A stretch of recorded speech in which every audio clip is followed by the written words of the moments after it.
สวัสดีตู้กินข้าวสวยแล้ววะ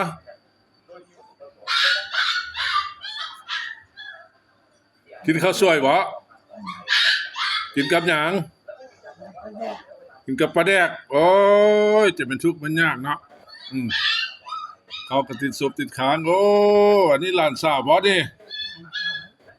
หลานสาวล่าบ่เออโอ้ผู้จบผู้งามเนาะหลานสาวเพิ่นแต่งกินให้แม่ตู้กินได้นี่ตื่นมาแต่เช้าตื่นแต่6 โมงเช้ากวดเฮือนกวดเฮือนกวดยาวอนามัยเฮือนให้แม่ตู้พัดเช็ดถูเฮือนแล้วก็แต่งอยู่แต่งกินให้แม่ตู้อืมแล้วก็ยอมาให้แม่ตู้กินอืมตู้ก็กินแซ่บหลานสาวมาอยู่นำโดนแล้ววะมาอาทิตย์แล้วนี้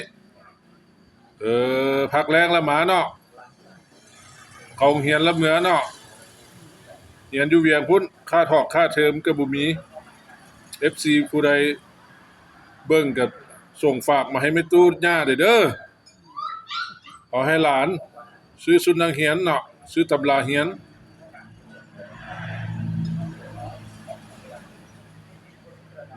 โอ้แซ่บกินข้าวกับปลาแดกบ่มีหยังกินหลานเพิ่นก็มักเด้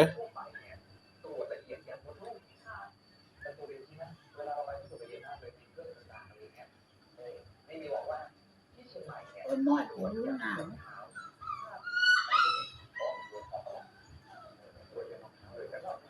กินข้าวแซ่บปานนั้นยังสิบ่ใส่น้ำวิตามินอยู่โอ้ยตายแล้ว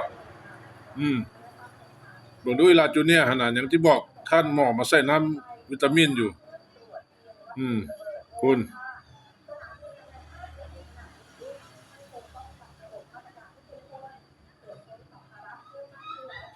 เคี้ยวหมากจะคำแล้วแต่เช้ามานี่2-3 คำละเอ่จักโมงแล้วเดี๋ยวนี้ตุสึงได้จึงฮู้โอ้ตะเวนบ่ขึ้นก็ยังฮู้เนาะมีตาก็เบิ่งบ่มีตาแล้วบ่เบิ่งเนาะโมงนี่ตะเวนบ่ขึ้นก็ยังฮู้เนาะโอ้ธรรมดาเบิ่งเคียงคู่กับตะเวนนะโมงนี่นะเดี๋ยวบ่ได้หนังสือจากตัวเด้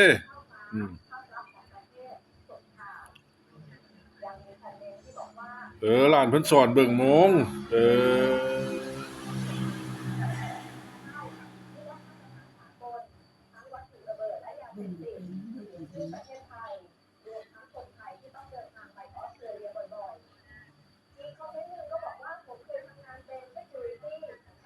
เจ้าฮักหลายวะหลานผู้นี้เจ้าฮักหลายวะ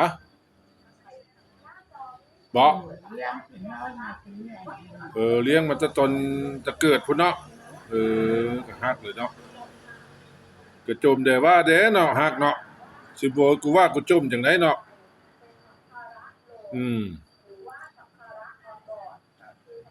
ไปบ่ถึกทางย่างบ่ถึกป้องก็จมก็ว่าแหละเนาะส่ำกับแม่ผู้หนึงนั่นแหละเลี้ยงมาแต่น้อยพุ่นน่ะ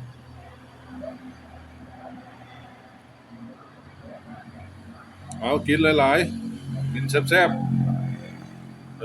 หลานเจ้าแต่งกินได้น่ะ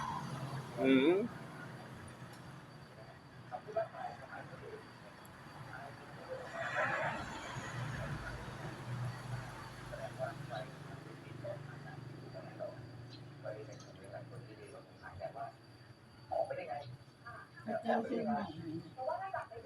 บ่ตัวเก่าอยู่ซ้ำมื้อนี้ล่ะ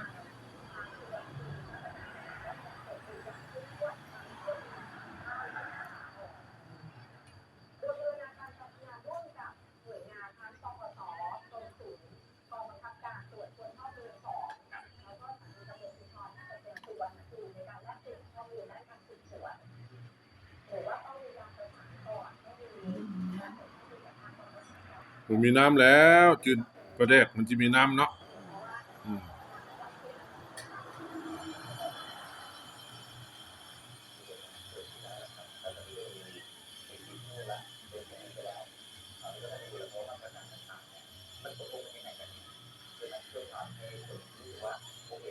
เขาเรียนก็คิดติดพูดอะไรเนี่ย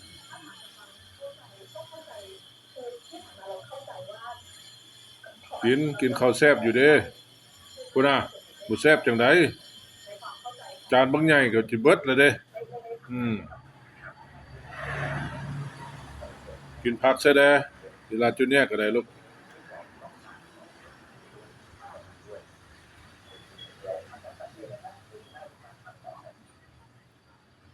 ถ่ายให้ FC ได้เบิ่งวิถีชีวิตของมิตู้เฒ่านี่เพิ่นเฮ็ดจังไดซั้นเด้อืมผู้ใดเอ็นดูเราก็เบิ่งเด้อผู้ใดบ่เอ็นดูเราก็เลื่อนผ่านเด้อบ่ให้ว่ากันเด้อถ่ายคลิปลงยูทูบเพื่อที่หารายดอกรายได้ให้เราได้ซื้อเปลือกเมือกหมากเขียวหมากเขิดเสียดภูปูนยาเส้นซั่นล่ะบ่แนวเขียวหมากเรานะ FC ผู้ใดเบิ่งชมก็ช่วยกรุณาซัปพอร์ตกดเบิ่งกดชมกดไลค์กดแชร์เด้อกดติดตามเด้อเดี๋ยวนี้เปิดช่องมาได้10มื้อแล้วเนาะผู้ชมฮะก็12คนคนติดตามหั่นน่ะช่วยกดติดตามให้ถึงเกณฑ์ไวๆเด้อถึงเกณฑ์ของ YouTube ไวๆเด้อ 1,000 คนติดตามแล้วก็ 4,000 ยอดวิวแล้วก็มิตรบงก็สิมีรายได้เข้าแล้วมาซื้อขำหมากขำพูนะFC ผู้ใดก็ส่งกำลังใจให้แม่ตู้เด้อเคี้ยวหมากนี่มันเอาคำมาแลกบาทนึงแล้วก็บ่เซาเด้แล้วสิเคี้ยวจนเฒ่าตายพุ่นล่ะว่าน่ะกินข้าวแล้วก็เคี้ยวละแต่เช้ามาฮอดเดี๋ยวนี้หัน3คำละ3ชุดขำหมากเนาะกินข้าวแล้วก็เคี้ยวคายแล้วเราก็นอนพักผ่อนน่ะนอนพักผ่อนแล้วเราก็ลุกมาเคี้ยวอีกแล้ว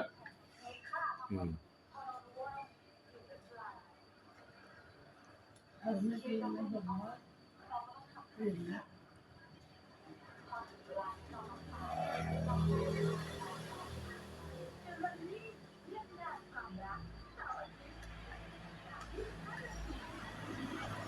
ตอนเช้าจะแต่งกินแซ่บบ่แซ่บแล้วกินหลายๆกินจนเบิดเข้าหั่นน่ะ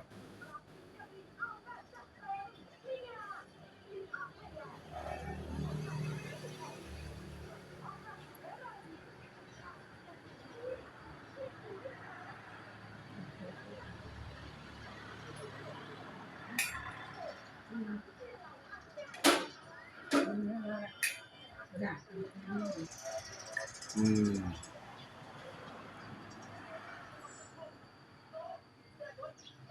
หลาน้อยบ่ขอชุดนักเรียนกับตำราเรียนนำ FC แม่ตู้บงบ่แม่ตู้ย่าบ่ฮะ